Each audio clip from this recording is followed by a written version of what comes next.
So you've got your fabric and you folded it lengthways so that the shortest edge is together. Make sure that's nice and neat.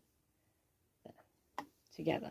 I don't normally pin, but if you need to pin, do pin to keep it in place. Now I'm going to start. I've got a straight stitch on a normal tension with a ballpoint needle, and you need to, the stitch length I've got here is about 3, so about halfway. So you need to go in and back tack. So back tack is just where you do a couple of stitches forward, a couple of stitches back, and that holds your threads together so they won't come off. Then stretch the fabric. If it's a stretchy fabric, stretch the fabric. If it's a woven fabric, you don't need to stretch it. Just sew along that line. When you get to the end, back tack. Okay, so then just chop that off. Right, okay, now you've got that along there. Your tricky part is next. This is fun.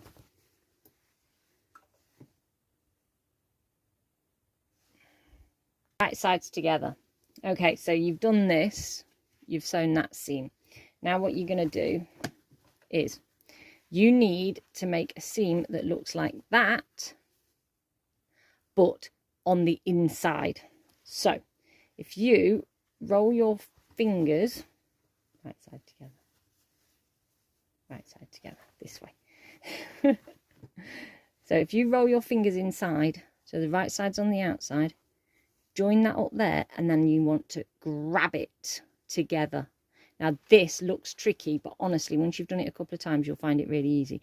Join those together. So just fold that so it's right side together, but the inside is on the inside.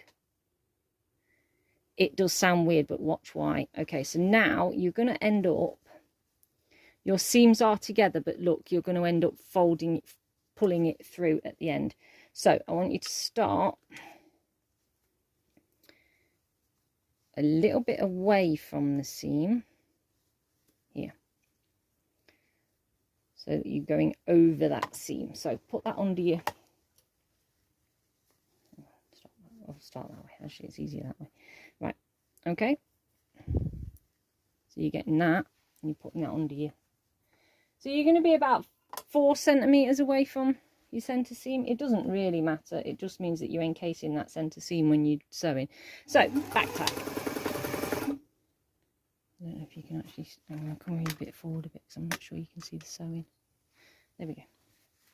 Right, so now just carry on sewing, and you will need, I'm like 5 millimeters away from the edge. So if you're watching in American, it's about 1/8 of an inch, I think. So you just carry on sewing along there. You're not going to go all the way around, but if you watch, can you see that I'm pulling that through and it's making like a sausage? It will make a sausage. This is so brilliant. It's one of my favourite tricks, this. Right, so we're sewing round. Keep sewing. And just keep pulling it through. Just keep pulling it through.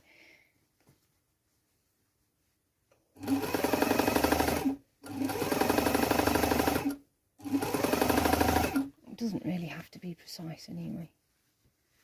You'll find it gets a bit harder the closer you get back to the seam, back to your original seam. Hang on a minute, I've lost a bit.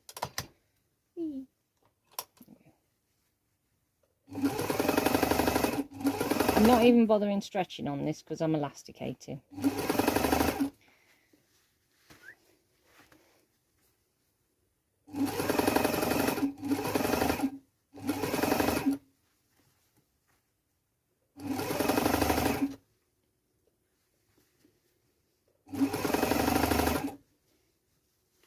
See, now I'm right way round. Keep pulling that through. I am going to stop sewing about 4 centimeters, 1.5 inches, 2 inches away from my original stitch. So keep an eye on that because you will need that, otherwise you won't be able to get back in again.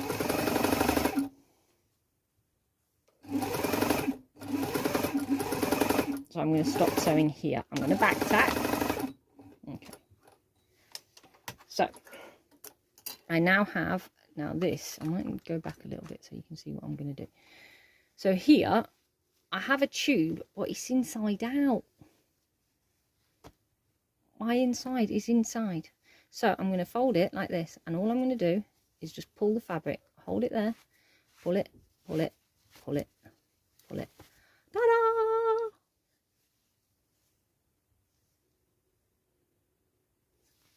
I have a tube. So this is the main body of the scrunchie. Now earlier on I cut a piece of elastic. It's about 5 centimeters, 5 millimeters, I keep doing that, 5 millimeters wide. It's about 21 centimeters long. So if you're an American, that's just over 8 inches. Now I want to put that into here, but I'm gonna pin it at one end. This is when I do pin. I don't normally pin, but I'm gonna pin. I'm gonna pin it here so that I don't lose my end. All right, then the other end, safety pin. The other end, I'm going to put a safety pin on, and I'm going to guide that through my thing. Okay, I'm putting it in the hole, and I'm going to guide it through, and I can feel it because I can feel the safety pin, and the pin is pinned on, so I'm not going to lose it. It takes forever. No. It's like you need hold music at this point.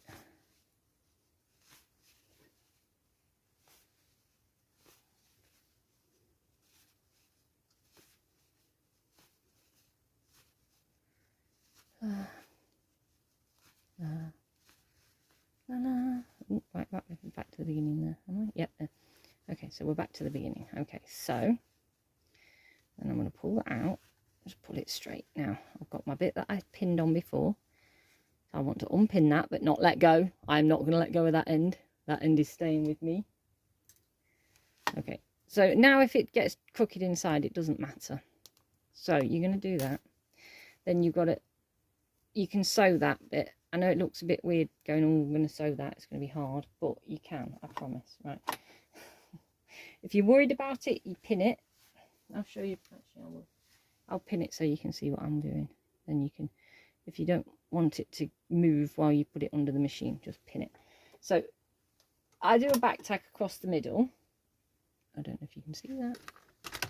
Go over the blue. And do a back tack across the middle. There, you can see that now. That was the pin. Don't worry about that because the pin is there. Right, okay, I'll do a back tack across the middle, and then I'll take the pin out. Then I can stitch it. Now I'm going to change this to a zigzag. I've just got a wide zigzag because it's just easier when you're doing elastic. You don't need to stretch the elastic when you do this bit. Just pop it under. You might not be able to see this bit because it's awkward. Got it. Right, okay. So that's underneath and that's underneath, and I'm just going to go backwards and forwards a few times. It really doesn't matter if it looks messy because it's going to be on the inside. Just make sure it's secure. The secure is what matters. Now I've just realised I've got white thread on there and it's a black fabric. But it's okay, it doesn't matter. Right, make sure you take it off zigzag back onto straight stitch. It doesn't matter if it's dark. Right, okay, so now, do you see where you had that gap there? If you feed that in like that, use your fingers to press it in, like that. You're going to start here and end here. As close to the edge as you can, but don't worry about precision, because if your threads match, you won't be able to see that. And you close the gap. Okay, and there we go. Ta-da. Chop your threads to neaten it off. Go back a bit. Sorry. To chop a thread, chop one really close and then the next one pull through. You can chop that really close. Okay, and there you have a huge scrunchie. Where's it? Yay, scrunchie. Now, if you want to do it a bit, you can make that as tight as loose as you want. If you want it really tight, you can use a smaller piece of elastic.